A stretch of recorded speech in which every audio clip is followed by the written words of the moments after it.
Proyek pembangunan gedung baru perparkiran Duta Mall Banjarmasin kada hanya menghantui warga di sekitar, namun juga pembangunannya diduga masih belum memiliki IMB. Pihaknya membantah bila gedung parkir baru kada sesuai dengan RT/RW Banjarmasin.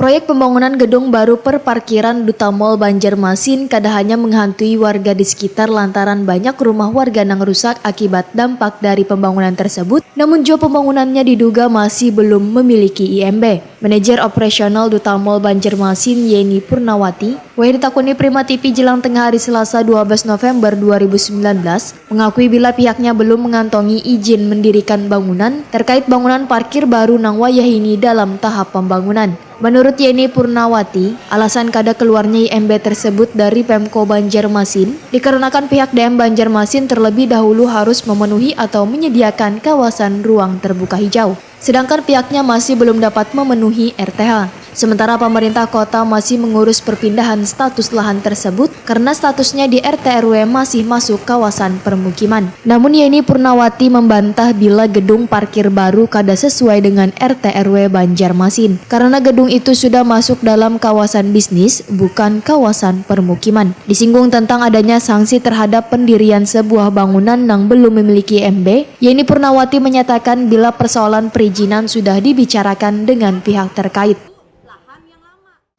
Wilayah pemukiman. Ini itu yang lahan yang baru kami bebaskan.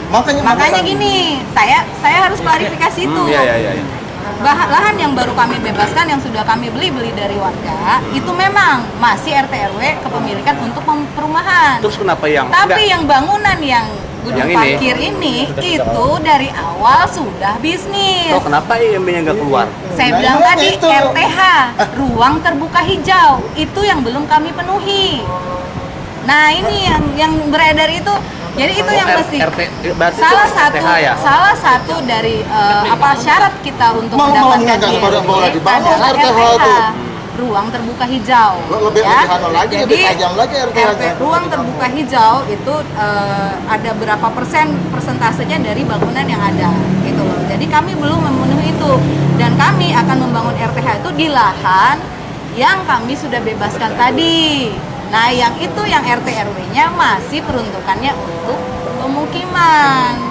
Nah itu makanya saya klarifikasi di sini nih gitu. Artinya nggak ada pelanggaran perda RT/RW ya? Nggak ada. Untuk bangunan, iya nggak ada. Kalau untuk bangunan yang gedung parkir itu nggak ada. Memang IMB belum keluar karena itu tadi tersangkut dengan RTH gitu. Perlu diketahui sesuai dengan PP nomor 36 tahun 2005 tentang peraturan pelaksanaan Undang-Undang nomor 28 tahun 2002 tentang bangunan gedung disebutkan dalam pasal 14 ayat 1 bahwa setiap orang yang mendirikan bangunan gedung wajib memiliki izin mendirikan bangunan gedung. Sedangkan dalam Perda Banjarmasin nomor 15 tahun 2012 tentang izin mendirikan bangunan disebutkan setiap orang atau badan dilarang mendirikan bangunan apabila kada memiliki IMB.